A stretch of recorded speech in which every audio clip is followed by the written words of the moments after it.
શક્તિસિંહ ગોહિલના ભાજપ પર પ્રહાર। લોકશાહીમાં પક્ષપાત વગર ચૂંટણી લડવી જોઈએ। કોંગ્રેસના ખાતા સીઝ કરી દેવાયા છે। ચૂંટણી સમયે ખાતા કેમ સીઝ કરવામાં આવ્યા તેવા સવાલ પણ શક્તિસિંહ તરફથી ઉઠાવવામાં આવ્યા છે।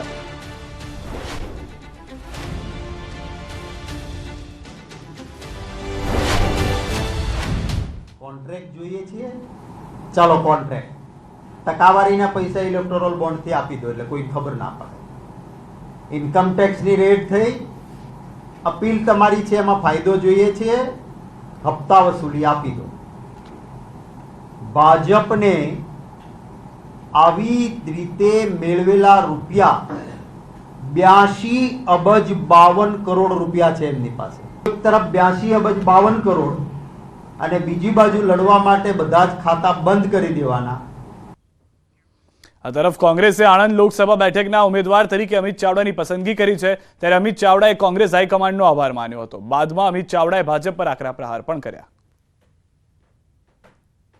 આવક બમણી કરવાની વાત તો બાજુ પર રહી, જે ખેડૂતો અત્યારે એમએસપી માગી રહ્યા છે એને પણ પૂરતા ભાવ નહીં આપવા, એમએસપી નો કાયદો નહીં લાવો અને ઉલટાના પોલીસ દ્વારા એમને હેરાન પરેશાન કરવા, દિલ્હીમાં નહીં ઘૂસવા દેવા જેવા દ્રશ્યો આપણે બધા જોઈએ છે।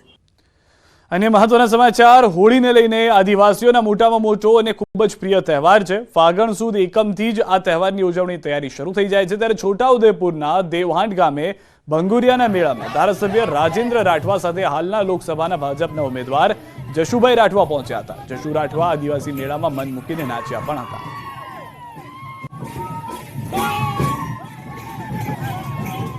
ધારાસભ્યશ્રી તથા મારા સર્વ આગેવાનો સાથે મળી અને ભંગુરિયાના મેળાનો આજે ખૂબ આનંદ માન્યો છે અને એમાં મારા બધા જ કાર્યકર્તાઓ ઉપસ્થિત નાચ ગાન સાથે મોજ માણી। લોકસભા ચૂંટણીને લઈ લોકોમાં ભારે ઉત્સાહ જોવા મળી રહ્યો છે, ત્યારે નર્મદાના ડેડિયાપાડામાં હોળીના નૃત્યમાં ભાજપના મનસુખ વસાવા છવાયા। નર્મદાના પંચાયત સભ્ય હિતેશ વસાવાએ ઢોલ વગાડી નૃત્ય કર્યું હતું। અબકી બાર 400 કે પાર તથા મનસુખ દાદા 7મી વારના નારા પણ રહીશોએ લગાવ્યા હતા।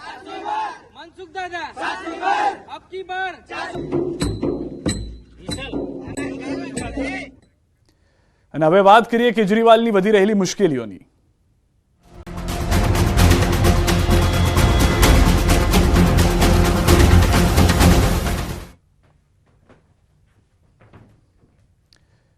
અરવિંદ કેજરીવાલને ઈડી કોર્ટમાં રજૂ કરાયા। કોર્ટમાં બંને પક્ષોએ રજૂ કરી છે દલીલો। ઈડીએ 10 દિવસના રિમાન્ડની માંગ કરી છે। શરાબ ગોટાળા મામલે ઈડીએ કરી છે ધરપકડ। અરવિંદ કેજરીવાલને ઈડી કોર્ટમાં રજૂ કરાયા, જ્યાં કેજરીવાલના 10 દિવસના રિમાન્ડની માંગ કરવામાં આવી હોવાની જાણકારી છે। ગઈકાલ મોડી રાત્રે દિલ્હીના મુખ્યમંત્રી કેજરીવાલની થઈ હતી ધરપકડ। શરાબ ગોટાળા મામલે ઈડીએ કરી છે ધરપકડ। 2 કલાકની પૂછપરછ બાદ કેજરીવાલની ધરપકડ થઈ। અગાઉ કેજરીવાલે પોતાની વિરુદ્ધ દંડાત્મક કાર્યવાહી પર રોક માટે દિલ્હી હાઈકોર્ટના દ્વાર ખખડાવ્યા હતા।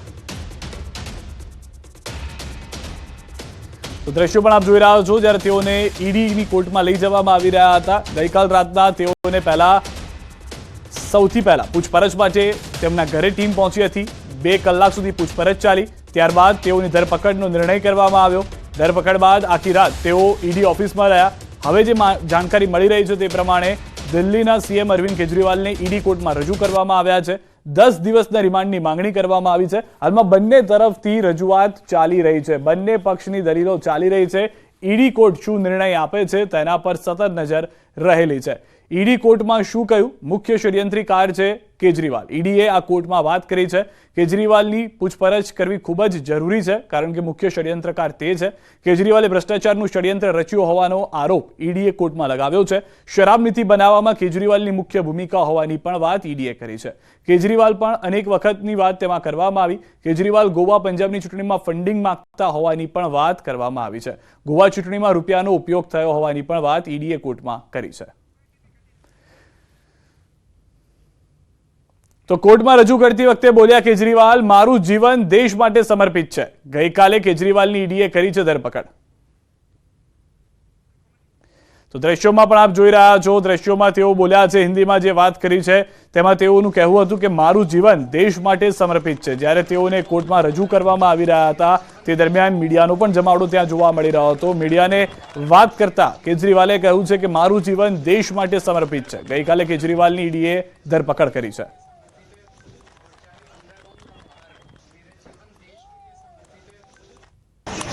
जीवन देश के लिए समर्पित है और चाहे अंदर हो या बाहर हो। मेरा जीवन देश के लिए समर्पित है और चाहे अंदर हो या बाहर हो। मेरा जीवन देश के लिए समर्पित है और चाहे अंदर हो या बाहर हो। मेरा जीवन देश के लिए समर्पित है और चाहे अंदर हो। કેજરીવાલ પર ગુજરાત ભાજપના આકરા પ્રહાર. કેજરીવાલે ખૂબ મોટો ભ્રષ્ટાચાર કર્યો, જેલમાંથી સરકાર ચલાવવાની વાત કરે છે કેજરીવાલ. ભાજપે આક્ષેપ લગાવ્યા છે જે રીતના કેજરીવાલને જેલમાં લઈ જવામાં આવ્યા ને ત્યારબાદ આપની પ્રતિક્રિયા આવી છે, તેને લઈને ગુજરાત ભાજપની આ પ્રતિક્રિયાઓ પણ જોવા મળી રહી છે. રિક્ષામાં બેસીને મને કોઈ પદનો મોહ નથી એ કરનારા અત્યારે એમના મુખ્યમંત્રી પદને વળગી રહેવા માટે ભૂતકાળમાં એ પણ કહેતા હતા કે કોઈ પણ આક્ષેપ થાય, આરોપ થાય એટલે તરત જ પદ છોડી દેવું જોઈએ, અને એ અત્યારે હવે જેલમાંથી દિલ્હીની સરકાર ચલાવવાની વાત કરે છે. અને એ ચલાવવાનું કદાચ એમને સરળ પણ પડે, કારણ કે એમના અનેક મંત્રીઓ પણ. જન સુવિધા કેન્દ્રના નામે નકલનો વેપાર ચાલી રહ્યો છે. સુરતના કાપોદ્રામાંથી પકડાયું છે મોટું કૌભાંડ. મહત્વપૂર્ણ દસ્તાવેજો નકલી બનાવી આપતા હતા. સુરતમાં બોગસ જન સુવિધા કેન્દ્ર ઝડપાયું છે. કાપોદ્રાના કિરણ ચોકમાં ચાલતું હતું કૌભાંડ. ભગવતી કન્સલ્ટન્સીના નામે જન સુવિધા કેન્દ્ર Aadhaar card, PAN card, ration card, આવકના દાખલા સહિતના દસ્તાવેજો ડુપ્લિકેટ બનાવતો હતો. ડુપ્લિકેટ લાઇટ બિલ, ડુપ્લિકેટ વેરા બિલ પણ બનાવતો હતો. પોલીસે બોગસ ડોક્યુમેન્ટ સાથે નિકુંજ દુધાતની ધરપકડ કરી. પુણા મામલતદારે નોંધાવી ફરિયાદ. જોકે અહીં સવાલ એ થઈ રહ્યો છે કે આખરે આ નકલનો વેપલો કેટલા સમયથી ચાલતો હતો. મહત્વપૂર્ણ દસ્તાવેજોની નકલ બનાવીને આખરે કોણ અને ક્યાં ક્યાં ઉપયોગ કર્યો, આ આખા રેકેટમાં હજુ કેટલા સંડોવાયેલા છે, આ તમામ સવાલો હજુ પણ વણઉકેલાયેલા છે. નકલી પનીર, નકલી ઘી બાદ સુરતમાં ઝડપાયું છે નકલી જન સુવિધા કેન્દ્ર. સુરતના કાપોદ્રા વિસ્તારમાં આવેલા ભગવતી સોસાયટીના નાકે આવેલા જરાનંદ કોમ્પ્લેક્સમાં ભગવતી કન્સલ્ટિંગના નામે જન સુવિધા કેન્દ્ર ચાલતું હતું. ત્યાં Aadhaar card, PAN card, ration card, આવકના દાખલા સહિતની તમામ વસ્તુ ડુપ્લિકેટ બનાવી ખાસ કરીને લાઇટ બિલ અને ડુપ્લિકેટ વેરા બિલ પણ બનાવી આપવામાં આવતું હતું. જોકે આ સમગ્ર બાબત પુણા મામલતદારના ધ્યાનમાં આવતા તેમણે સુરતની કાપોદ્રા પોલીસ સાથે રહીને દરોડા પાડ્યા હતા. અને આ કન્સલ્ટિંગ એટલે કે કહી શકાય તેવું બોગસ ચાલતું જન સુવિધા કેન્દ્ર ચલાવતા નિકુંજ દુધાતની ધરપકડ કરી હતી, જેની પૂછપરછ શરૂ કરવામાં આવી હતી. જોકે આ મામલે મામલતદારની ફરિયાદના આધારે કાપોદ્રા પોલીસે ગુનો દાખલ કરી તપાસ શરૂ કરી છે. છેલ્લા કેટલાક સમયથી આ જન સુવિધા કેન્દ્ર ચાલતું હતું. અત્યાર સુધીમાં કેટલા નકલી દસ્તાવેજ બનાવવામાં આવ્યા છે, તમામ મુદ્દા પર પોલીસે હવે તપાસનો ધમધમાટ શરૂ કર્યો છે. તેમના ભરત નંબર સાથે પટેલ. અમરેલીની શાંતાબા સિવિલ હોસ્પિટલ ફરી એક વખત વિવાદમાં આવી છે. અગાઉ થયેલ અંધાપા કાંડ બાદ હવે ઇન્જેક્શન કાંડ સામે આવતા ફરી હોસ્પિટલ વિવાદમાં સપડાઈ છે. મોડી રાત્રે 15 જેટલા દર્દીને ઇન્જેક્શન આપતા દર્દીઓને રિએક્શન આવતા હોબાળો મચ્યો હતો. કુલ 15 જેટલા દર્દીઓને રિએક્શન આવ્યું હતું, જેને લઈ દર્દીઓ તથા પરિવારજનો પણ રોષે ભરાયા હતા.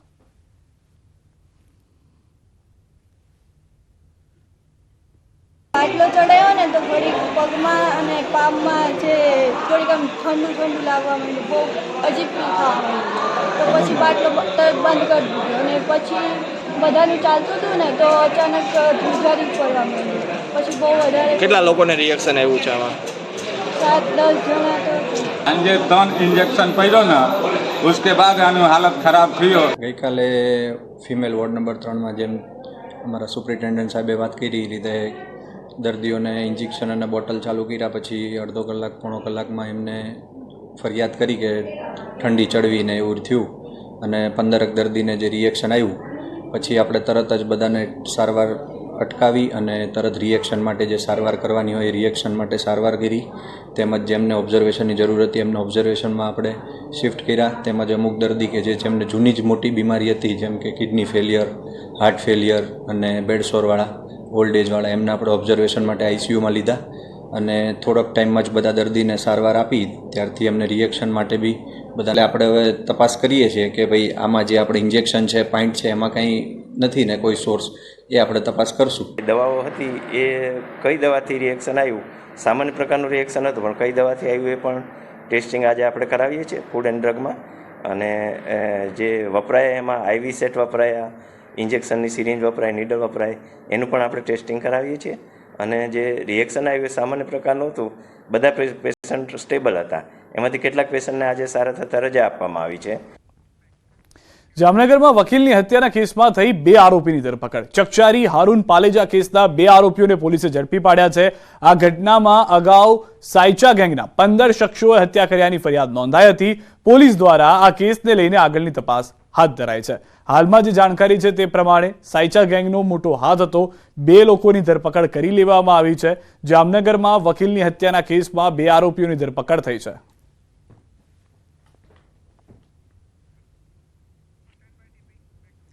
રાજકોટમાં કોંગ્રેસના ઉમેદવારને લઈને ધમધમાટ. પ્રદેશ અધ્યક્ષ શક્તિસિંહ ગોહિલ જશે રાજકોટ. કાલે રાત્રે કાર્યકર્તાઓની બેઠકમાં હાજર રહેશે. રવિવારે કોંગ્રેસ કાર્યાલય ખાતે કોંગ્રેસના સ્થાનિક નેતાઓને મળશે. ઉમેદવારને લઈને જૂથવાદ અટકાવવા શક્તિસિંહ કરશે પ્રયાસ. રાજકોટમાં ઉમેદવારના નામને લઈને સર્વસંમતિ ન હોવાની ચર્ચા હાલમાં ચાલી રહી છે, કારણ કે અનેક નામો ચર્ચામાં આવ્યા. છેલ્લે સુધી પરેશ ધાનાણીનું નામ ચર્ચામાં ચાલી રહ્યું હતું, પરંતુ તેઓના નામની પણ જાહેરાત ન થઈ, જેના કારણે અનેક વાદ વિવાદ શરૂ થઈ ગયો હતો. અને હવે જે જાણકારી મળી રહી છે, ખુદ શક્તિસિંહ જઈ રહ્યા છે. જે કાર્યકર્તાઓનું એક સંમેલન મળવાનું છે તેમાં તેઓ હાજર રહેશે. તેઓ સાથે વાતચીત કર્યા બાદ તેઓ રવિવારે પરત આવશે. વધુ માહિતી ન્યૂઝ 18 સંવાદદાતા અંકિત પાસેથી મેળવીશું. અંકિત, એક તરફ કોંગ્રેસને જીતવું મુશ્કેલ, તેમાં સૌથી વધારે મહત્વની વાત અંદરો અંદર જ જૂથવાદ ફરીથી જાણવા મળી રહ્યો છે. શું છે સમગ્ર કારણ? ખુદ શક્તિસિંહ પણ આવી રહ્યા છે.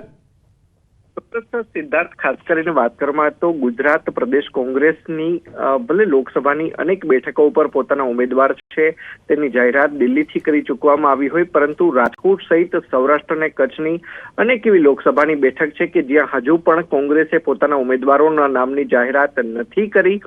બીજી તરફ ભારતીય જનતા પાર્ટીની વાત કરવામાં તો સૌરાષ્ટ્ર કચ્છની 8 બેઠકો પૈકી 5 બેઠકોના પોતાના ઉમેદવારોના નામની જાહેરાત પણ કરી દેવામાં આવી છે. અને 5 લોકસભા સીટ ઉપર હાલ અત્યારે ઉમેદવારો છે કે જે પોતાનો પ્રચાર પ્રસાર પણ શરૂ કરી દીધો છે. તેવી જ રીતે રાજકોટ લોકસભા બેઠક ઉપર પરસોત્તમ રૂપાલાએ પોતાના પ્રચાર પ્રસાર શરૂ કરી દીધો છે. પરંતુ વાત કરીએ કોંગ્રેસની, તો કોંગ્રેસ દ્વારા હજુ પણ પોતાના ઉમેદવારના નામની જાહેરાત કરવામાં નથી આવી. એક તરફ વાત કરવામાં તો કડવા પાટીદાર માંથી કોઈ. જી આભાર. સૌથી વધારે મહત્વની વાત જે રીતે અંકિત આપ કહી રહ્યા હતા કે શક્તિસિંહ આવી રહ્યું છે, અને સૌથી વધારે મહત્વની વાત એ પણ છે કે કોંગ્રેસ ઉમેદવાર ક્યારે જાહેર કરશે એ જોવાનું રહ્યું. આ તરફ અમદાવાદની 6 વર્ષીય પ્રીનમ ડાભીએ ટેકવાન્ડોમાં બ્લેક બેલ્ટ હાંસલ કરી અનોખો રેકોર્ડ સર્જ્યો છે. Khel Mahakumbh, Gujarat state open championship, national tournament, children ટેકવાન્ડો union tournament સહિત 10 થી વધુ ટુર્નામેન્ટમાં 6 ગોલ્ડ, 3 સિલ્વર, 1 અને બ્રોન્ઝ મેડલ જીત્યો છે.